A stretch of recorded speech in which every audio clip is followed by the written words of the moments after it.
qu'on se pose, combien donner? 10% du spécialiste.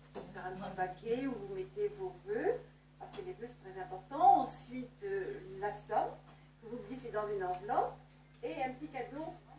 Un geste qui n'est pas obligatoire, mais attention si vous ne donnez rien, la somme n'est pas imposable. De quoi faire un peu plus la lumière sur un sombre chapitre de notre histoire, le gouvernement a décidé de permettre l'accès de tous aux archives du régime de Vichy. Pas de révélation majeure en perspective, car les chercheurs avaient déjà la possibilité de consulter ces documents, mais une belle avancée au nom de l'histoire. Sophie Guillaumin, Guy Savin. Il repose, soigneusement classé, dans les grandes armoires des archives nationales. Des documents par milliers, émus tout au long de la guerre, de l'occupation, de la libération. Jusqu'à présent, seuls les chercheurs y avaient accès, au prix souvent de tracasseries administratives sans fin.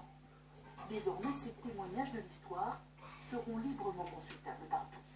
Pour les simples citoyens qui veulent savoir, c'est assez courant ce qu'en sont devenus leurs pères, leurs grands-pères qui étaient déportés, qui éventuellement étaient collaborateurs, qu'est-ce qu'ils avaient fait, eh bien ceux-là ne pouvaient pas demander des dérogations de ce fait, ils ne savaient pas comment faire. Donc là, ça libère non seulement pour les historiens, mais aussi pour le grand public.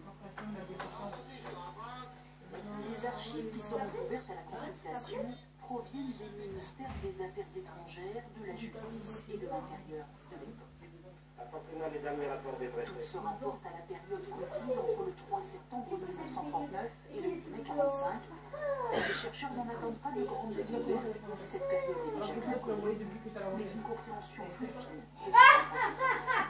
S'il y a des dossiers sur lesquels on pourrait avancer, à mon avis, c'est sur la meilleure connaissance de la collaboration, mais vraiment de la collaboration presque militaire entre les Français et les Allemands, la collaboration entre les pays acharnés